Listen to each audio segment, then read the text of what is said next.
The word laser triggers fears about death rays, disintegrators, and other beam-transported catastrophes. But what we need is truth about lasers, not science fiction. We need to replace unreasoning fear with informed caution, so that the full capabilities of one of man's most remarkable inventions can be unleashed in support of the Army's mission. More and more weapon systems that incorporate laser functions are being introduced yearly, on land and in the air. When certain controls are established and certain precautions are observed, lasers can be used without undue constraint and at minimal risk to personnel. So that rational judgments and decisions concerning laser operations can be made in test, maintenance, training, and operational environments, we'll first characterize the nature of laser light, define the actual hazards that are of concern, and then review the controls and precautions that should be established for the safety of all those in a position to be exposed to laser radiation. The laser's capabilities can help multiply the Army's tactical effectiveness in the field. To help achieve that goal, let's now trade silly fiction for hard facts. The facts you'll need to use the laser wisely and safely in the service of the nation.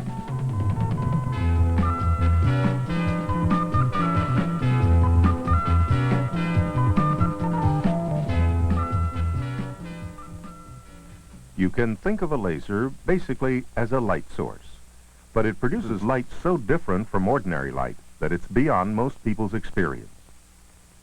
The light we're used to comes from hot bodies like the sun, incandescent light, electric arcs, or electric currents passing through a gas and exciting the gas itself, or a coating inside the tube to emit light.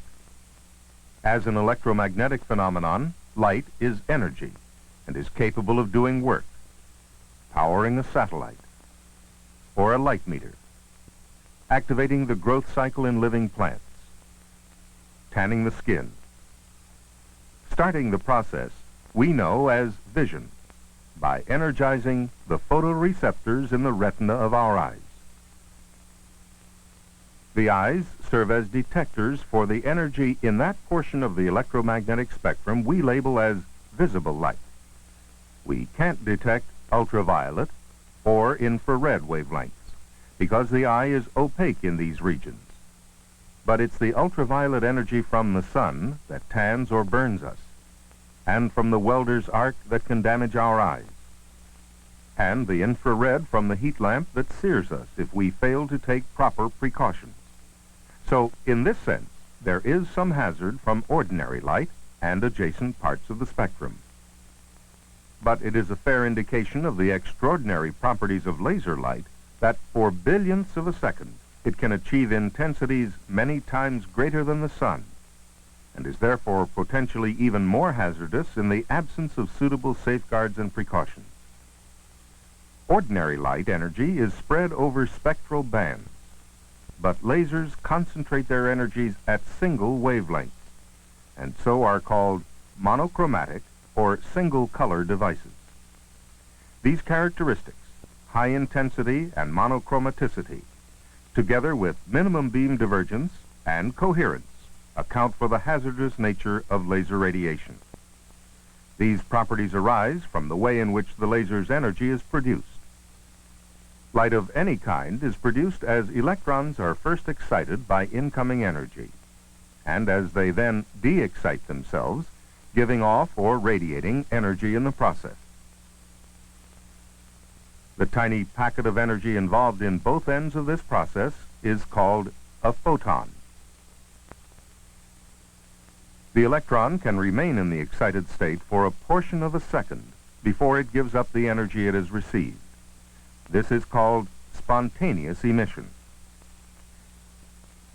If, however, another photon arrives while the first is still excited, the photon is triggered or stimulated to de-excite itself instantaneously, producing a second photon that has the same energy, wavelength, phase, and direction of the incident photon.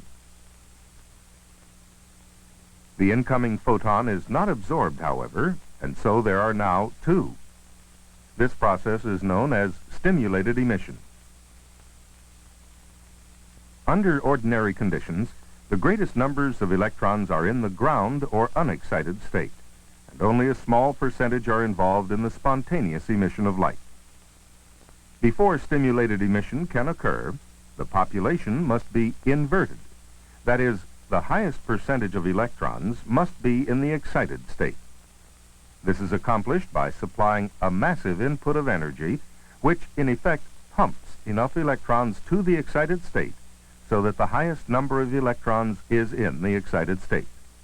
This condition favors stimulated emission and results in energy being released. This energy is radiated randomly in all directions. In the laser, however, mirrors are added at each end of what now becomes an optical cavity, and they immediately establish a preferred direction for the radiation release by the stimulated emission. A photon cascade now develops along the axis between the mirrors as the level of energy being produced avalanches upward. This is light amplification. In the laser, one mirror is usually partially transparent, and so a large percentage of the amplified light passes through to create the laser beam. But the remainder is reflected back into the cavity to start another cascade. Fully reflected by the other mirror, the cascade traverses the cavity again, constantly building in intensity until it too results in a brilliant pulse of light. Light amplification continues as long as the population inversion lasts. The entire process is called lasing, after light amplification by stimulated emission of radiation. Excitation can be achieved by electrical discharge, and this can be continuous, as in the case of continuous wave gas lasers, or this excitation or pumping can be achieved by pulses of high-intensity light from flash tubes or other lasers. However it is performed, the excitation and de-excitation of electrons is dependent upon discrete energies and frequencies, and the output of the laser is directly related to the frequency at which de-excitation occurs. In the ruby laser, for example, the output wavelength is exactly 694.3 nanometers, which is red in color. It is important to understand that almost all of the power output of the laser is concentrated at this single wavelength. Power from a conventional light source is distributed over a band of wavelengths, so that the intensity at any given wavelength is much less than that produced at the same wavelength by a laser. A single wavelength, oscillating in a resonant cavity such as that in a laser, develops an output that is said to be coherent or in phase, both in terms of time and in spatial relationship between waves. This coherence is maintained in the output beam, whereas in ordinary light, any coherence that is present is lost very near the radiator, and the output is said to be incoherent. Additionally, beam divergence in the laser is minimal, measured in mils, or several seconds of arc. Intensity, or more exactly, irradiance, on the target is strongly maintained. However, the light beam from an ordinary light source spreads rapidly due to spherical radiation, and intensity drops off rapidly as well.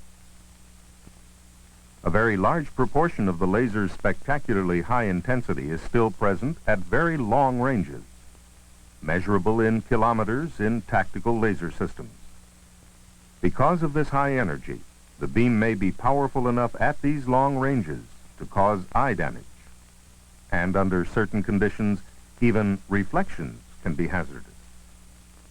Specular or mirror-like surfaces change the direction of the beam and retain beam divergence characteristics.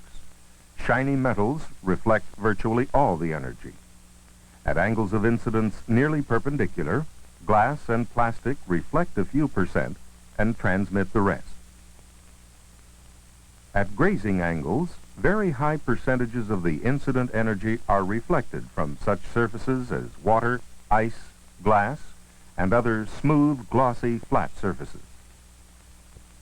The point here is that specular reflection should be thought of as containing substantial portions of the energy present in the incident beam.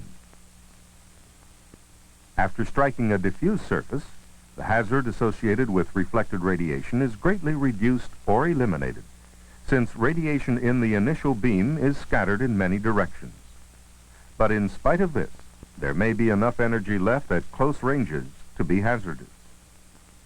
In clear air with strong temperature gradients, typified by desert terrain, scintillation may create both hot spots and dark spots, the bright spots indicating an intensification of energy present locally in the beam path. Laser reflections from fog, rain, snow, and dust can be of consequence, but mostly at close ranges within approximately 1 meter. Water drops are specular surfaces, but they are strongly curved and so dissipate energy effectively.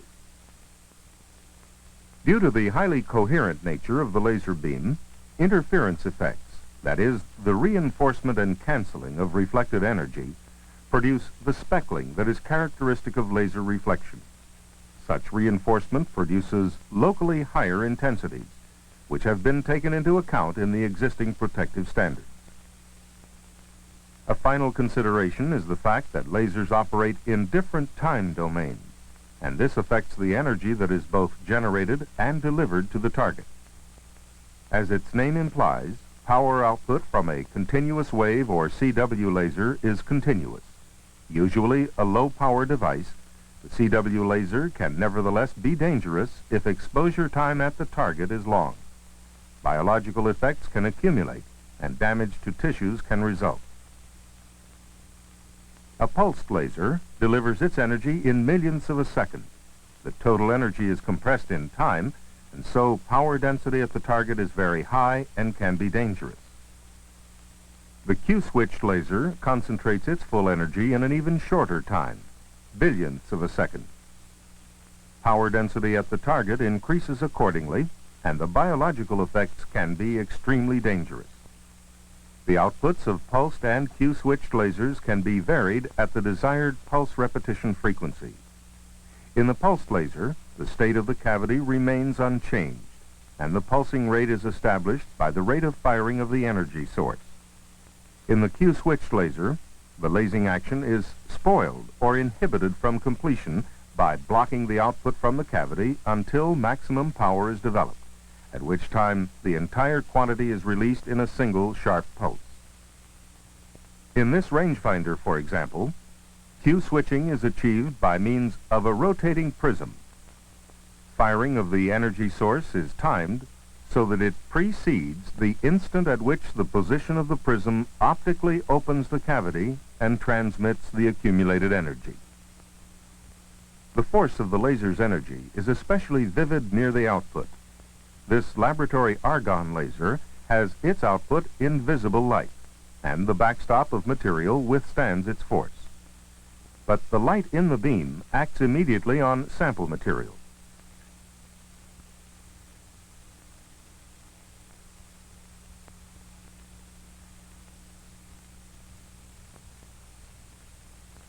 When the energy is focused by a lens, flammable material burns instantly.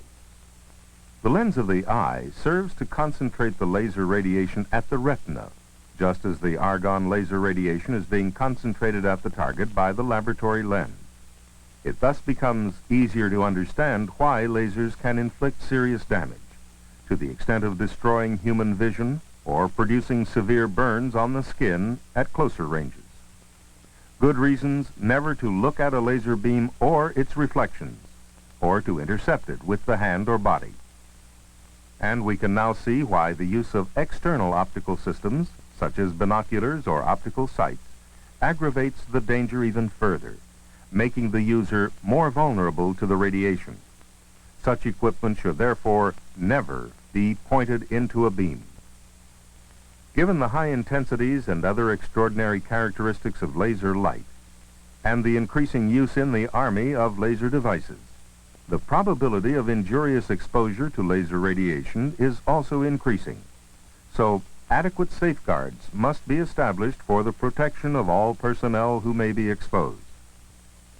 This can be achieved efficiently through the use of the approval safety requirements and guidelines contained in the Department of Army Bulletin, Control of Hazards to Health from Laser Radiation, TB Med 279.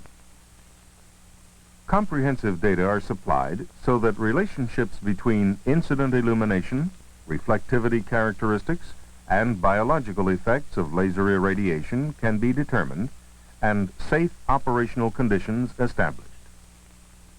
The bulletin and technical manuals for specific laser equipments also provide detailed guidance for safety measures to be taken in dealing with hazards common to electro-optical equipments.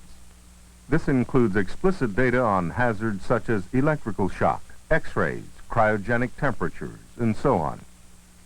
For the laser beam, safety factors inherent in each formula and equation have been arrived at through scientific studies of the biological effects of laser radiation on the human eye. In general, we can consider that these effects are mainly thermal, and the degree to which laser energy will be reflected, transmitted, or absorbed depends upon the various properties of the tissue involved. Damage to numerous eye structures can result from laser irradiation, and the location of the damage is related to the laser wavelength. Short ultraviolet and far infrared are absorbed primarily at the cornea, and the type of damage can range in severity from slight pain to severe pain and clouding of the cornea, with obstruction of light entering the eye.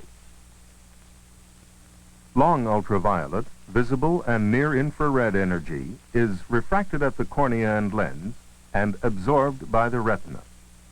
Here, the degree of damage depends upon where the laser energy is directed. Damage may be minimal, as in the case of an oblique beam entrance, which causes a lesion in the peripheral retina and may go unnoticed.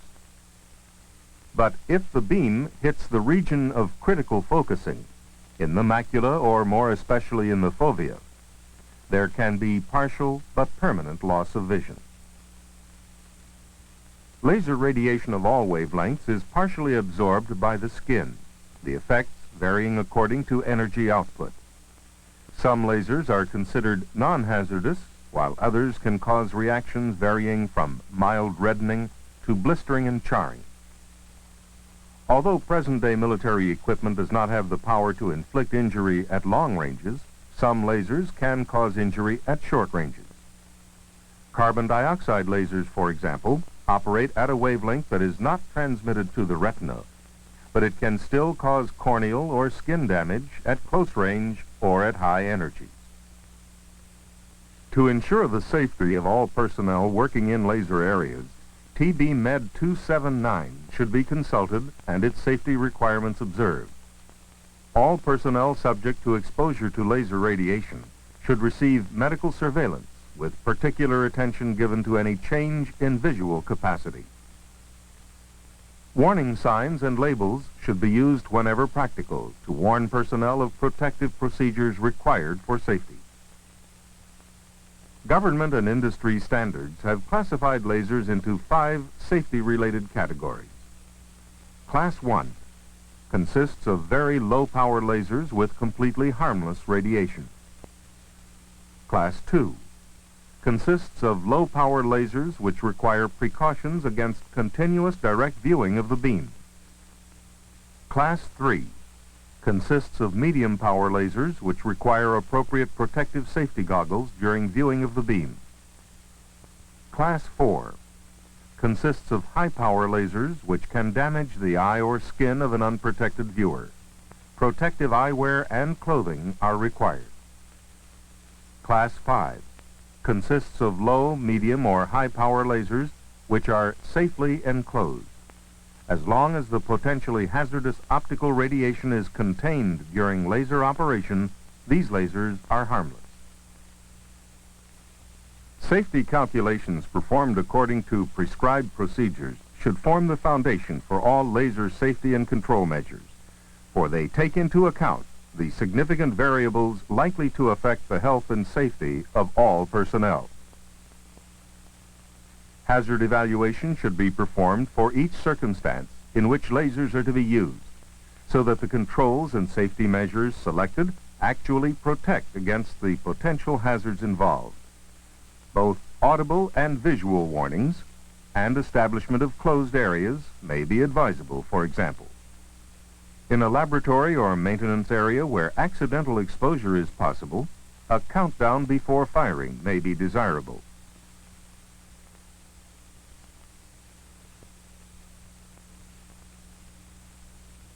Under no conditions look into a laser when it is capable of being fired.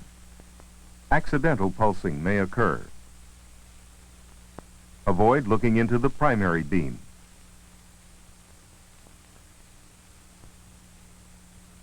And it is just as important to avoid looking at specular reflections of the beam, including those from lens surfaces.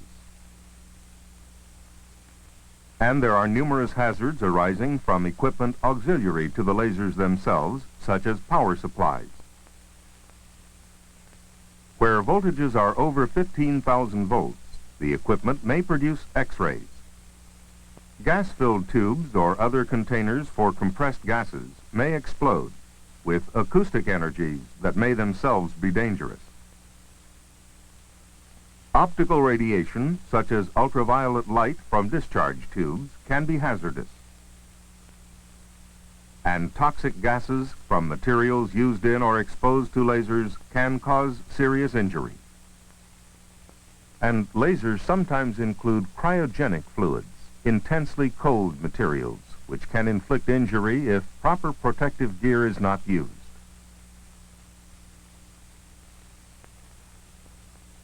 Work with lasers should be done in areas of high general illumination so that the iris of the eye closes down, thereby limiting the effect of stray or accidental laser exposure.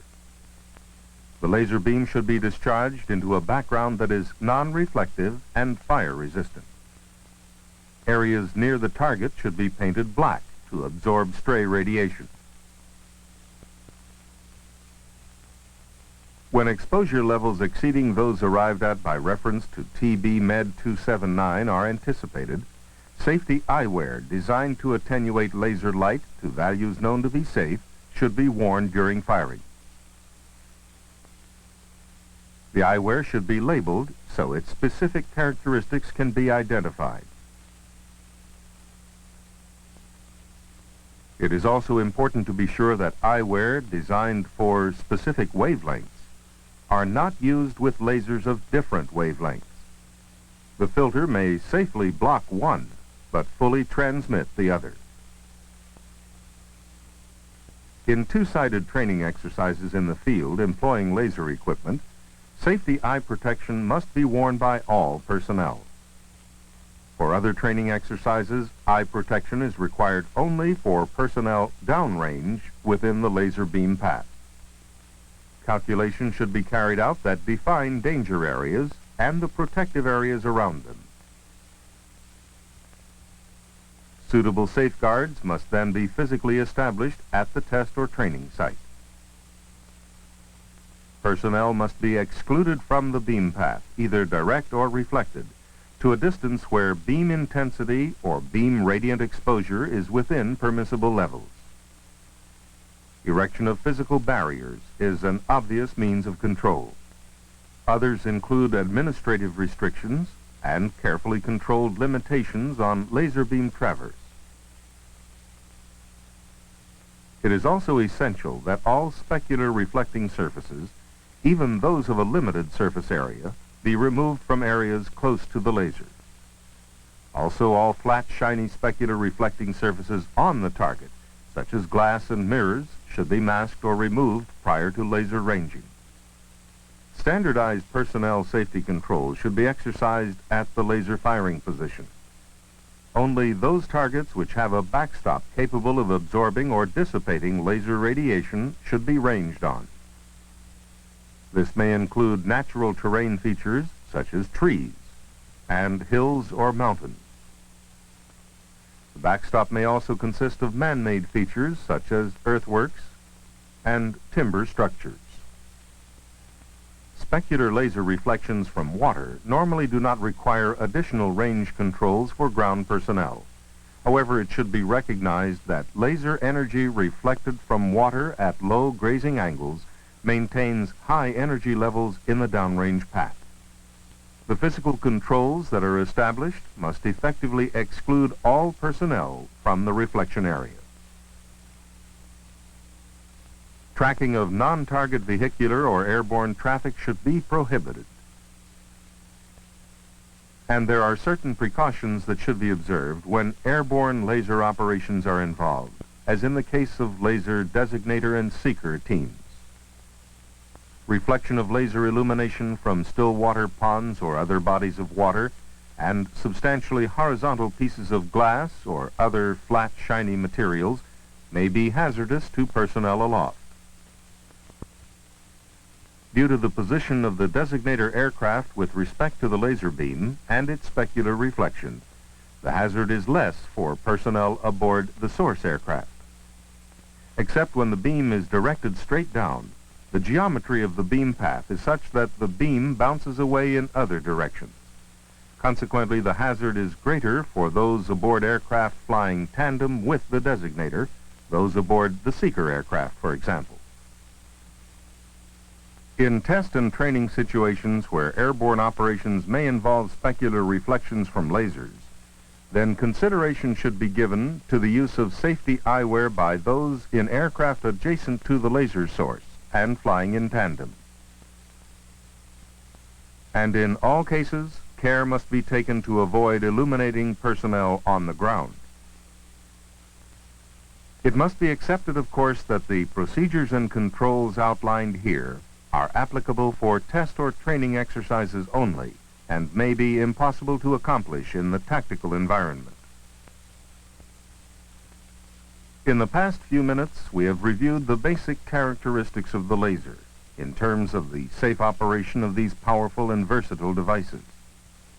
Laser radiation is potentially hazardous because of its high intensity, minimum beam divergence, coherence, and monochromaticity. It is therefore essential to observe the requirements of TB Med 279 before employing lasers in the shop or in the field. Make all required calculations and establish all specified safeguards for the protection of personnel from hazardous laser radiation and from dangers associated with laser support equipment.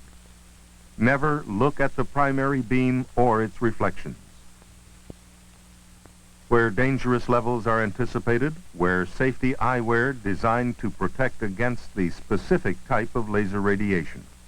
Never allow the laser to be fired under circumstances in which unprotected personnel may be inadvertently exposed, whether you operate the laser or control its use by others.